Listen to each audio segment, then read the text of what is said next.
vídeo de hoje mostra pela primeira vez uma história baseada em fatos reais. Demônios existem e estão entre nós. E como você se chama?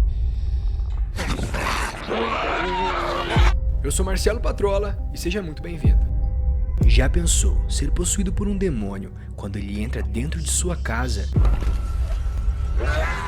A Invocação do Mal 3, A Ordem do Demônio, relata a história sombria de Ernie e sua busca por redenção enquanto estava possuído, e o casal Ed e Lorraine, que tentam ajudá-lo. O demônio no seu quadro é real. Nós dois vimos o mesmo espírito não humano. A Ordem do Demônio revela uma história arrepiante de terror, assassinato e mal desconhecido, que chocou até os mais experientes investigadores paranormais da vida real, Ed e Lorraine Warren. Um dos casos mais sensacionais de seus arquivos começa com uma luta pela alma de um menino. Em seguida, leva-os além de tudo que eles já viram antes, para marcar a primeira vez na história dos Estados Unidos que um suspeito de assassinato alegaria ser possuído como defesa. Em 1981, os demonologistas Ed e Lorraine Warren documentaram o exorcismo de David Gladstone, de 8 anos, com a presença de sua família, sua irmã Deb e seu namorado Ernie Johnson e o padre Gordon, na cidade de Brookfield, em Connecticut. Durante o exorcismo, Ernie e Charlie Jensen convidam o demônio a entrar em seu corpo em vez de David. Ed testemunha o demônio se transportar do corpo de David para o de Ernie, enquanto ele sofre um ataque cardíaco e é levado para um hospital inconsciente. Ed acorda no hospital e revela a Lorraine que testemunhou o demônio entrar no corpo de Ernie. Ele envia a polícia para a casa de Gladstone e avisa que uma tragédia ocorre por lá. Ernie e Deb voltam para seu apartamento, localizado acima de um canil, onde Deb trabalha. Depois de se sentir mal, Ernie mata seu senhorio, esfaqueando-o 22 vezes sob a influência do que parece ser a possessão demoníaca. Com o apoio dos Warrens, seu caso se torna o primeiro julgamento de assassinato americano, que alega estar em posse demoníaca como defesa, resultando no início de uma investigação sobre a posse original de David. Os Warren mais tarde descobrem uma maldição satânica, passada através de um totem de bruxa e que se encontra com Kastner, um ex-sacerdote que anteriormente lidou com o culto dos discípulos do Carneiro. Ele diz a eles que um ocultista deixou intencionalmente o totem ali. Os Warren viajam para Denver, Massachusetts, para investigar a morte de Kate Lincoln, que também foi esfaqueada 22 vezes. Os detetives encontram o totem na casa da amiga de Kate, Jessica, que também está desaparecida. Lorraine investiga uma visão para recriar o assassinato e descobre que Jessica esfaqueou Kate sob a influência da possessão demoníaca, antes de pular para a morte por um penhasco, o que permite aos detetives recuperar seu corpo. Os Warren viajam para uma casa funerária, onde seu corpo repousa, e Lorraine toca a mão do cadáver para ajudar a encontrar a localização do ocultista.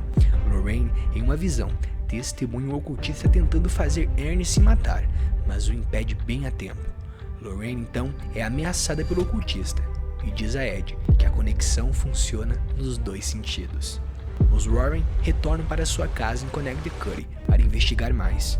Drain dá a Ed um livro de bruxaria estrangeriana que encontrou e afirma que para que a maldição seja suspensa, o altar em que o ocultista opera deve ser destruído.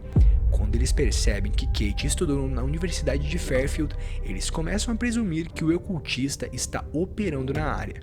Lorraine retoma Kastner para obter ajuda, e lá ela revela que criou uma filha em violação à exigência do celibato clerical da Igreja Católica. Ele conta a Lorraine que durante sua pesquisa seu fascínio pelo ocultismo cresceu, tornando-se posteriormente ocultista.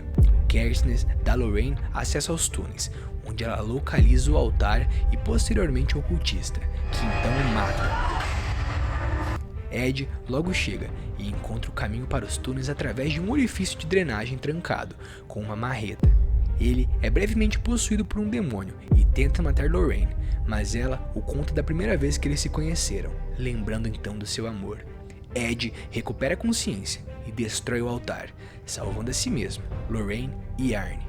O ocultista chega ao seu altar quebrado, apenas para ser morto pelo demônio que ele o convocou. Ed coloca a xícara do altar em sua sala de artefatos, junto com a pintura Valak e a boneca Annabelle. Bernie é encontrado condenado a homicídio culposo, mas acaba cumprindo apenas 5 anos de sua sentença, após se casar com Debbie na prisão. Ed mostra a Lorraine uma réplica do gazebo em que eles se conheceram então, e o filme acaba.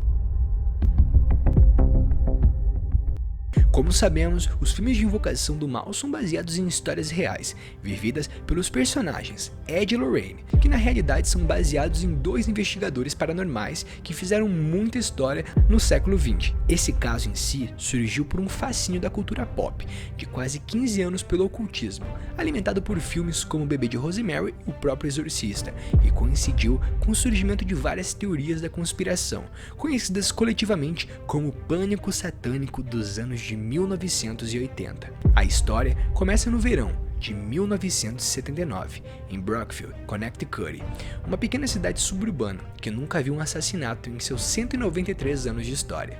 A família do namorado de Johnson, Deborah Glatzel, mudou-se temporariamente para uma velha casa na periferia da cidade, com a intenção de restaurá-la para futuros inquilinos. A mudança teve um efeito rápido e estranho no irmão de Deborah, de 11 anos, David, que alegou ter visões de um homem velho queimado de sol, alertando para tomar cuidado, de acordo com uma reportagem do próprio New York Times. De acordo com David, a aparência do homem ficou menos humana, à medida que suas advertências se tornaram mais ameaçadoras. Ele parecia com grandes olhos negros, dentes afiados, chifres e cascos, e ameaçava dominar a alma do menino. Um dia sua mãe, Judy, encontrou deitado de bruços em sua cama, onde alegou ter sido empurrado pelo homem besta. Johnson tentou ajudar David e a família quanto pôde, mas logo ficou claro que eles não estavam simplesmente lidando com a imaginação ativa de uma criança. Ele chutava, mordia, cuspia e xingava palavras terríveis, disse Judy Glatzel ao New York Times. Glatzel também disse ao jornal que David desenvolveu o hábito de recitar passagens da Bíblia e Paraíso Perdido, de John Milton, ao acaso. O corpo de seu filho logo ficou coberto de arranhões e hematomas que ninguém podia explicar. Às vezes, parecia lutar contra mãos invisíveis que apertavam seu pescoço. Outras vezes, era sacudido violentamente, como se fosse uma boneca de pano. A família católica convenceu de que David estava sendo possuído pelo demônio, levando-os a buscar ajuda de Ed e Lorraine. O casal recentemente atraiu a atenção nacional por sua investigação sobre a assombração de Amityville, que também inspirou seus próprios filmes. Ao encontrar o menino pela primeira vez, Lorraine afirmou ter sentido uma presença sombria imediatamente. Enquanto Ed entrevistava o menino, viu uma forma negra e nebulosa ao lado dele e disse à People Magazine na época do julgamento que ele me disse que estávamos lidando com algo de natureza negativa. A análise de Ed determinou que não havia apenas um demônio dentro de David, mas 43, todos os quais o demonologista disse que o menino era capaz de nomear. Foi apenas um caso de posse de estereótipo. Warren disse mais tarde em entrevista, os demonologistas concluíram que o último recurso da família estava em ordem: exorcismo. Os Warren alegaram ter feito 3 exorcismos no menino, sob a supervisão de padres locais. Eles disseram que David levitou, praguejou e até parou de respirar em um certo ponto, de forma assustadora. David previu um assassinato durante as sessões intensas. Foi nesse ponto que Johnson, que havia recentemente se mudado para casa com a família para ajudar a cuidar de David, ficou desesperado. De acordo com Deborah, seu namorado implorou aos demônios para deixar David e entrar nele durante um dos exorcismos. Fotografias obtidas pelo New York Times mostram Johnson ajoelhado sobre David, pressionando o crucifixo de uma corrente em seu pescoço na testa do menino. Após o apelo de Johnson, os episódios de David tornaram-se menos frequentes. Mas de acordo com Ed, ao insultar o diabo, Johnson salvou David, mas selou seu próprio destino. O comportamento bizarro de Jason começou dias depois. De acordo com Deborah, ele entraria em um transe, no qual ele rosnaria e alucinaria, e até então não teria nenhuma memória dos incidentes. Um dia, ele alegou que um demônio assumiu o controle de seu carro e o fez bater em uma árvore. Embora ele estivesse ileso, Johnson e Deborah tiveram que se mudar da casa da família em Glatzel para um apartamento. Deborah começou a trabalhar para o proprietário Alan Bono, no canhão local. Johnson tornou-se amigo de Bono e costumava faltar ao trabalho para ficar com ele no canil. Em 16 de fevereiro de 1981, Johnson disse que estava doente por causa de seu trabalho como cirurgião de árvores para que pudesse se encontrar com Glatzel e Bono no canil. Os 3 saíram para almoçar, onde Bono bebeu muito. Mais tarde naquela noite, eles voltaram ao apartamento de Bono, acima do canil. onde os homens começaram uma discussão acalorada. De acordo com o que foi declarado no julgamento, Johnson então puxou o canivete de 5 polegadas e rosnou como um animal, antes de esfaquear Bono repetidamente. De acordo com o advogado de Johnson, Bono sofreu 4 ou 5 feridas tremendas, a maioria dos quais no peito, e uma que se estendia do estômago ao fundo do coração. Ele morreu no hospital horas depois. Johnson foi encontrado a 5 km do local do crime e levado então sob custódia. O advogado de Johnson, Martin Minella, rapidamente adotou a avaliação de Lorraine como defesa oficial dos Johnson. O julgamento começou dia 28 de abril de 1981.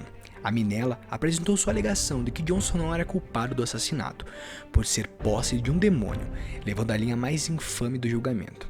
Os tribunais lidaram com a existência de Deus, e agora eles serão solicitados a lidar com a existência do espírito demoníaco.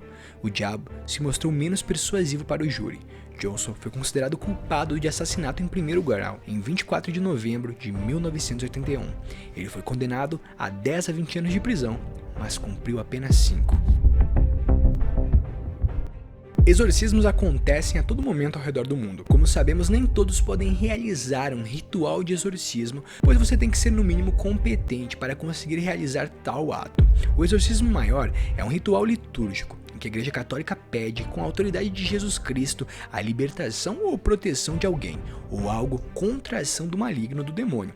Esse sacramental só pode ser realizado por um padre nomeado para esse tal, como por exemplo, um bispo nomear um padre, ou mesmo o próprio Papa do Vaticano nomear o mesmo como exorcista. Assim, ele tem os poderes e teria a palavra de Deus, da Santíssima Trindade, para livrar alguém assim. A melhor forma de lidar com demônios tão poderosos seria com alguém liderado pelo próprio Papa, que seria a mão de Deus na Terra, pois o Papa representa a palavra de Deus na Terra, a palavra máxima. Assim, ele teria o poder de nomear alguém ou ele mesmo fazer esse próprio ritual. Assim, ele nomeando alguém como exorcista, essa pessoa teria poder e a capacidade de invocar o poder da mão de Deus e da Santíssima Trindade para atacar o demônio que estivesse de posse do corpo, tanto da criança quanto do jovem. E assim conseguiria derrotar com um simples ritual, ordenando com que ele saísse deste corpo. Afinal, os demônios não conseguiriam lidar com a força do ritual, e assim seriam expurgados de volta para o inferno. E derrotaríamos o demônio de Invocação do Mal 3. Eu vou ficando por aqui e até a próxima.